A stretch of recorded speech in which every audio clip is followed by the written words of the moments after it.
নমস্কাৰ ছাত্ৰ-ছাত্ৰীসকল, বিকাশ এডুকেশ্যন চেনেলৰ সকলোকে আকৌ এবাৰ পুনৰ স্বাগতম জনাইছোঁ। আজি আমি এইটো ভিডিঅ'তে আলোচনা কৰিম যে অসম জাতীয় বিদ্যালয় ক্লাছ 5ৰ সমাজ বিজ্ঞানৰ পাঠ নং 5 ভাৰতৰ আৰ্যসকল। ইয়াৰ আজি প্ৰশ্নোত্তৰখিনি গোটেইখিনি আজি আলোচনা কৰিম। তেনেহ'লে ভিডিঅ'টো স্কিপ নকৰাকৈ একেলগে চাই থাকক। প্ৰথমতে দি আছে যে 1 নম্বৰখিনি যে উত্তৰ লিখা ক নম্বৰ প্ৰশ্নটো দি আছে যে আৰ্যসকলে ভাৰতত কোন দিশেৰে প্ৰৱেশ কৰিছিল? ইয়াৰ উত্তৰটো লিখিব লাগিব যে আৰ্যসকলে উত্তৰ পশ্চিম দিশেৰে ভাৰতত প্ৰৱেশ কৰিছিল। খ নম্বৰ প্ৰশ্নটো যে খ্ৰীষ্টপূৰ্ব কিমান শতিকাত আৰ্যসকলে ভাৰতত প্ৰৱেশ কৰিছিল? ইয়াৰ উত্তৰটো লিখিব লাগিব যে প্ৰায় 2000 খ্ৰীষ্টপূৰ্বৰ পৰা 1500 খ্ৰীষ্টপূৰ্বৰ ভিতৰত আৰ্যসকলে ভাৰতত প্ৰৱেশ কৰিছিল। এনেকৈ লিখিলে হৈ যাব। ক নম্বৰ প্ৰশ্নটো যে আৰ্যসকল আহি পোনপ্ৰথমে ভাৰতত কোন ঠাইত বসবাস কৰিবলৈ লয়? ইয়াৰ উত্তৰটো লিখিব লাগিব যে প্ৰথম অৱস্থাত সপ্ত সিন্ধুৰ পাৰতেই আৰ্যসকলে বসতি স্থাপন কৰিছিল। সপ্ত সিন্ধু মানে সিন্ধু নদী আৰু 6খন উপনৈ ক্ৰমে সদ্ৰু, বিপাশা, ইৰাৱতী, চন্দ্ৰভাগা, বিতস্তা আৰু সৰস্বতী।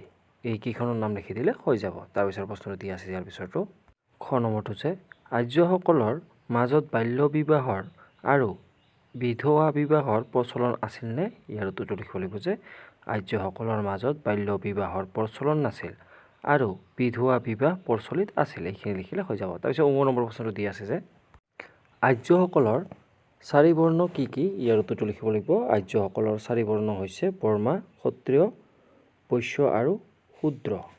এইখিনি লিখিলে হৈ যাব।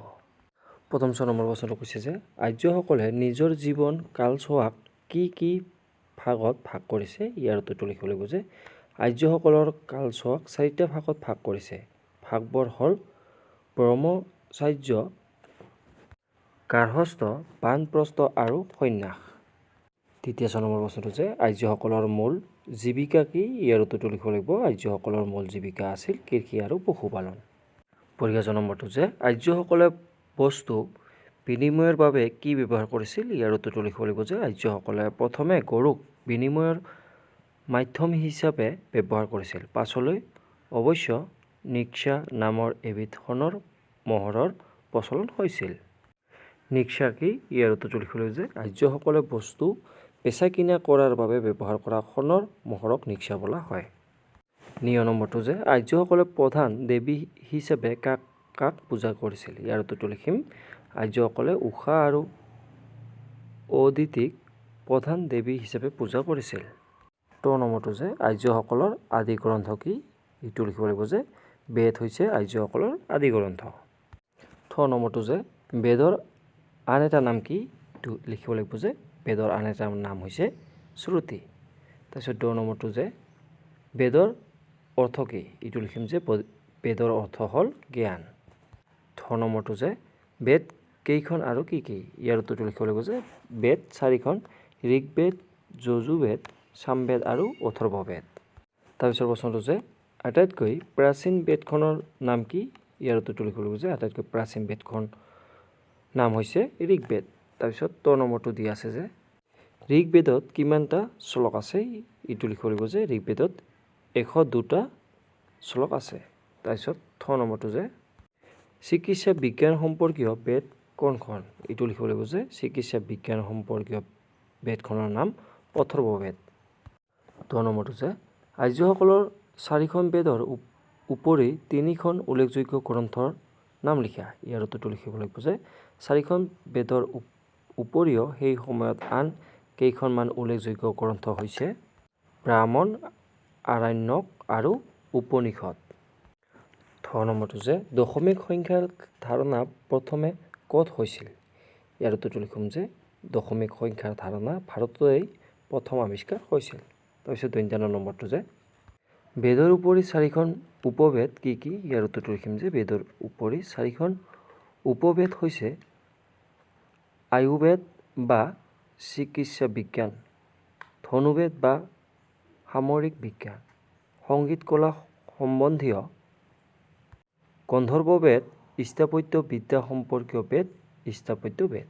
এনেকৈ লিখিলে হৈ যাব। তাৰপিছৰ প্ৰশ্নটো দি আছে প নম্বৰটো যে আৰ্যসকলৰ বিষ আৰু জন কি ইয়াৰ উত্তৰটো লিখিব লাগিব যে আৰ্যসকলৰ কেইবাখনো গাঁও লগ লাগি একেটা বিষ গঠন কৰিছিল আৰু কেইবাটাও বিষ লগ লাগি একতা জন গঠন কৰিছিল।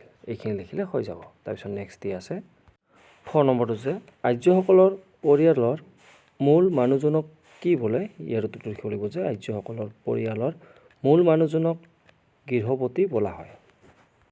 ব নম্বৰটো যে আৰ্যসকলৰ গাঁৱৰ মূল মানুহজনক কি বোলে ইয়াৰ উত্তৰটো লিখিম যে আৰ্যসকলৰ গাঁৱৰ মূল মানুহজনক গ্ৰামিণী বোলা হয়।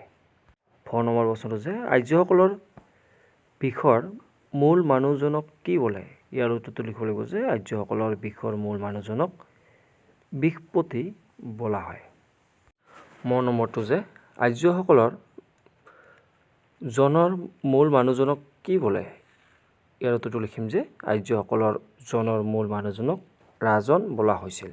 তাৰপিছৰ প্ৰশ্ন যে ৰামায়ণ আৰু মহাভাৰতত কেতিয়া ৰচনা হৈছিল ইয়াৰ উত্তৰটো লিখিম যে বৈদিক যুগৰ শেষৰ ফালে ৰামায়ণ আৰু মহাভাৰত ৰচনা হৈছিল।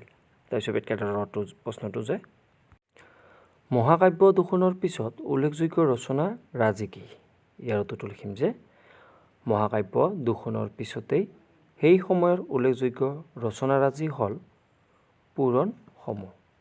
তাৰপিছত ল নম্বৰ প্ৰশ্নটো দিয়া আছে যে পুৰাণ কেইখন ইয়াৰ উত্তৰটো লিখিব লাগিব যে পুৰাণ 18খন।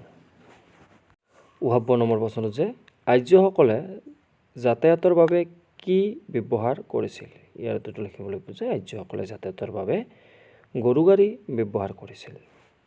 তাৰপিছত প্ৰশ্নটো কৈছে যে তালিকাখনটো আৰ্যসকলৰ মুখ্য বিচাৰপতি কোন ইয়াৰ উত্তৰটো লিখিম যে আৰ্যসকলৰ মুখ্য বিচাৰপতি আছিল ৰাজন। তাৰপিছত প্ৰশ্নটো কৈছে যে আৰ্যসকলে অগ্নিৰ পিছত কাক স্তুতি কৰিছিল আৰ্যসকলে অগ্নিৰ পিছতে বৰুণক স্থান দিছিল আৰু স্তুতি কৰিছিল। তাৰপিছত 2 নম্বৰ প্ৰশ্নটো দি আছে যে চমুকৈ উত্তৰ লিখা। ক নম্বৰ প্ৰশ্নটো ইয়াৰে দি আছে যে আৰ্যসকলৰ সীমা ক'ৰ পৰা ক'লৈ আছিল ইয়াৰ উত্তৰটো লিখিব লাগিব যে আৰ্যসকলৰ সীমা আছিল উত্তৰে হিমালয়, দক্ষিণে বিন্ধ্য পৰ্বত, পূবে বংগোপসাগৰ আৰু পশ্চিমে আৰৱ সাগৰ। এইখিনি লিখিলে হৈ যাব। তাৰপিছত নেক্সট প্ৰশ্নটো খ নম্বৰটো যে পাঠৰ মতে আৰ্য শব্দৰ অৰ্থ কি কি ইয়াৰ উত্তৰটো লিখিব লাগিব যে এছাম পণ্ডিতৰ মতে আৰ্য শব্দ অৰ্থ হৈছে কৃষক। বহু যুগৰ পিছত তেওঁলোকে আৰ্য শব্দৰ অৰ্থ শ্ৰেষ্ঠ কৰি লৈছিল। এনেকৈ এইখিনি লিখিলে হৈ যাব আজিলৈ ইমানেই। আৰু ইয়াৰ পিছৰখিনি আৰু এটা ভিডিঅ' বনাই দিম, ভিডিঅ' লিংক ডিছক্ৰিপশ্যনত দিয়া থাকিব, তাতে আপোনালোকে গৈ চাব পাৰিব। আজিলৈ ইমানে, ধন্যবাদ।